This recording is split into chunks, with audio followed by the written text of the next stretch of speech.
So let's have a look at the first of our conics, the ellipse. And the ellipse, I said yesterday, eccentricity is less than 1 for the ellipse.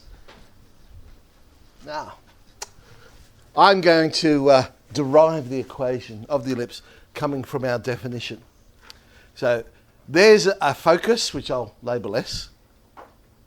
And there's our directrix, and I've just called the x-intercept Z.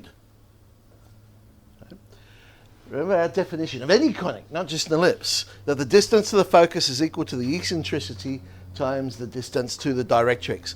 Now, that means from S to A, that would be the same as the eccentricity times A to Z. Okay? It would also mean S to A dash, the other end of the ellipse, would equal the eccentricity times A dash to Z. Okay? The reason I picked those ones, because there's a nice horizontal line, those distances should be, I hope, easy to find. Now, what do I know? Well, I can work out SA dash plus SA, because that just must be 2A. Because all we're saying is the width of the ellipse. Because S to A plus S to A dash would be the complete width of the ellipse. So I know that. Now, if I was to subtract those by my definition, I'd get eccentricity times A dash Z minus AZ. But A dash Z minus AZ, have a look at that distance. A dash to Z minus AZ, again, is the width of the ellipse. So it's 2A. 2A times the eccentricity, 2AE. So now we have our simultaneous equations that I can play with. So if I add those two equations together, I'll get 2 SA dash is 2A, 1 plus E, or SA dash is A, 1 plus E. So I now know the distance from S to A dash. If I subtract the equations, I can find the distance from S to A. It'll turn out to be A, 1 minus E. Okay, I can now work out the coordinates of the focus from that. The distance from the center to the focus would be equal to the distance from the center to the end of the ellipse minus AS, which we've now got a measurement for.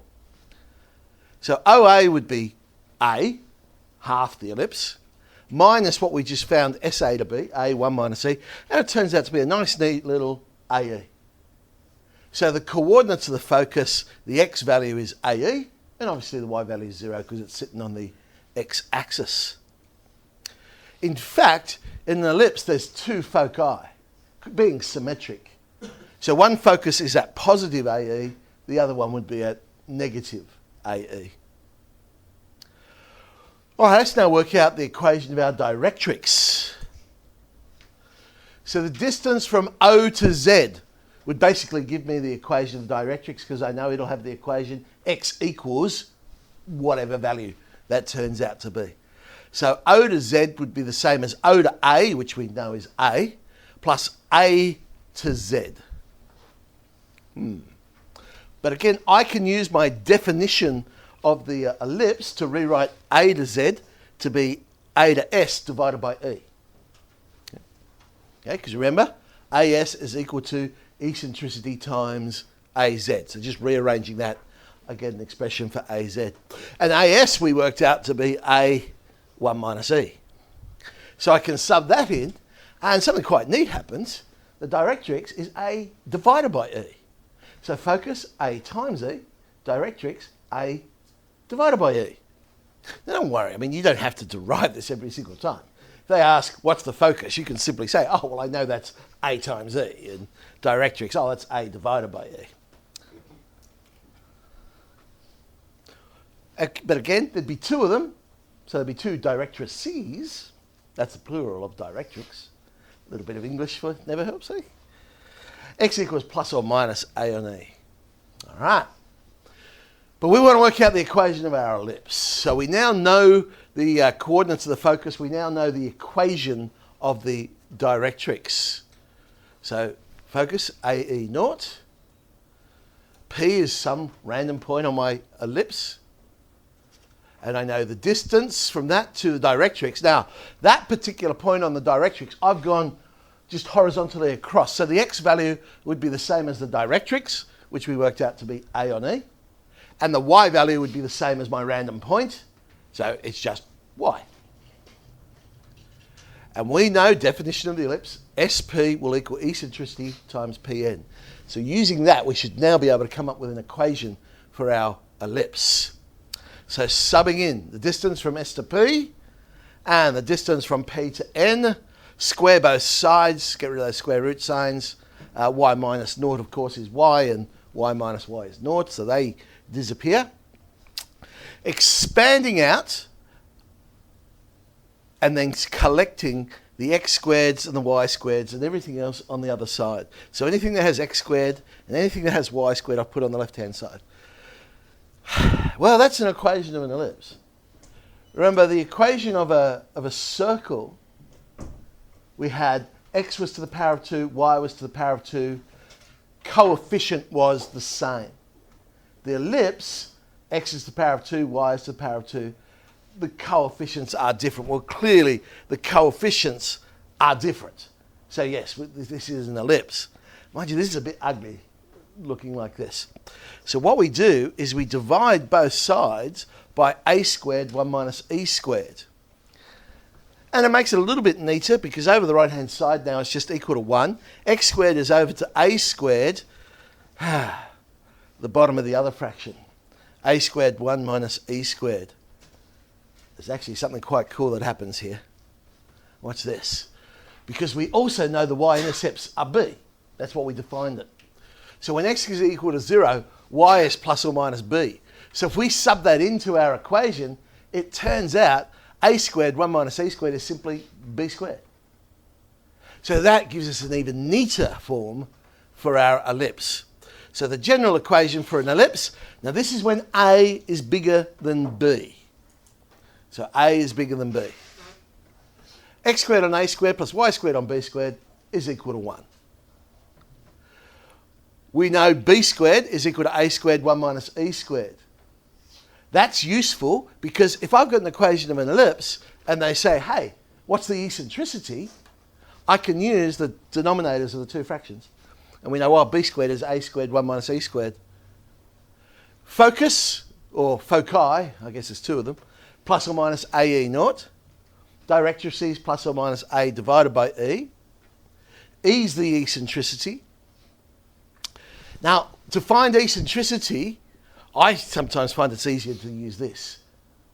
And I just remember this one. E squared will end up being, it's the rearrangement of b squared is equal to a squared 1 minus e squared. But it's just quicker just to sub straight into that. I have a squared minus b squared over a squared gives me the eccentricity squared. A bit of terminology. Major semi-axis. It's like the radius of a circle. Difference with a circle is the radius is constant all the way around, so you get the same number. With an ellipse, of course, it's not constant as you go around the ellipse. So the biggest radius, if you like, we call the major semi meaning half, axis, and that would be A in our diagram. And the smallest one would be B, and that's we call the minor semi-axis. Read the question carefully because sometimes they might say, what's the length of the major axis? Well, that would be like the diameter then. Right? Semi means half. So major semi-axis is like the radius, but just major axis, diameter. Well, I said that's if A is greater than B. Of course, it could be possible that B is greater than A. The only difference here, still the same general equation, but now the foci will be on the y-axis. So instead of the ellipse being elongated horizontally, it will be an ellipse that's elongated vertically. And so that's the effect of which one's bigger. So the foci are now on the y-axis, which means instead of b squared equaling a squared 1 minus e squared, it's the other way around. It'll be a squared equals b squared 1 minus e squared, because basically it's like inverse functions. You're swapping the x and the y's around. The focus becomes plus or minus BE, because we're dealing with the y values rather than the x values. the directrices become plus or minus b divided by e. So that's really the only difference between the two. Area of an ellipse, pi AB. You've been using it for years, you just didn't know. Because the area of a circle, Pi r squared. or a different way of saying pi r squared, pi r r. You could think of a circle as being an ellipse where the major axis is the same as the minor axis. So pi AB is pi r r. Okay? And we could actually prove that through integration. Now that we know the formula for the ellipse, don't panic, I haven't done that. But we could, it would be possible. All right, these are the gift marks. These are the ones we've got to make sure we get. A high percentage of the people doing this course will get these answers correct. Okay, we're talking 90-something%, so we don't want to make silly mistakes and lose that mark. But a lot of times it appears in the multiple choice. So I'll just have, question I'll ask you, okay, find, well, it won't be all three if it's in multiple choice, usually just be, one of them. So we're going to find the eccentricity, the foci, and the directrices of this particular ellipse. Sketch the ellipse, obviously that wouldn't be in multiple choice. Well, a squared's 9, a is 3. A and b are always positive when we're playing with this. That's because of the symmetry, and we're going to go plus or minus anyway in the final answer. So we just go, okay, well, a is 3. Eccentricity, a squared minus b squared over a squared. Eccentricity, again, eccentricity is always a positive value. So 2/3. 2/3 is my eccentricity. Focus, a times e. That works out quite nice for this one. It's just 2. And directrices a divided by e, we get 9 on 2. Sketch the ellipse. I'm going to use a method here called the auxiliary circle method. Now, you don't have to do this when you're drawing ellipses. You can just get your, well, if you've got a math aid, you can just whack it down and go, whee, there's my ellipse, very quick. But this is a nice, neat, accurate way of doing it if you don't have a math aid. We draw what's called the auxiliary circle. And the auxiliary circle is the circle with the same radius as the major semi-axis. So in ours, that's 3. Now the ratio b divided by a becomes important. Right? So whatever that ratio is, we store it in our calculator, and then we can draw our ellipse, because all I now do is I get my ruler and I just measure how far it is from the axis to the circle, multiply that by b on a, that's where I plot my point. Okay. So I don't know, say that was 10 centimetres from the centre to the circle on my diagram, 10 times root 5 on 3, whatever that is, I'll plot there, but because of symmetry, I know it'll be down there. And I can just draw in as many vertical lines, measure them, and multiply it by root 5 on 3, plot those points, but again, because of symmetry, but they'll be on the left-hand side as well, so I can draw those in. Still haven't quite got the shape yet. Let's draw another one. Measure it, multiply it by root 5 on 3, plot that point in. Symmetry, there's one down the bottom. Oh, by symmetry, they're on the left as well. Oh, it's getting there. Let's draw another one. Okay, multiply by root 5 on 3. Oh, look at this, it's starting to take shape. And on the other side, beautiful. Oh, I'm going to keep going. There's another one. Measure it. Oh, look at that. Isn't that lovely? Excellent. And of course, the last point would be right on the circumference. There we go. That doesn't overlap, by the way. It's a figment of your imagination. Now, the auxiliary circle actually becomes very important, and we'll see that a bit later on when we start talking about the parametrics of the ellipse. Whoop. Set label in the important points. So there's my foci. I'll whack in the directrices as well. And there's our beautiful ellipse with important features. Major axis in this one, 6 units. Remember, that would be like the diameter. The minor one is 2 root 5. Okay, so let's have a look at this. I know it's an ellipse because I can see I've got x squared and y squared. The coefficients are different.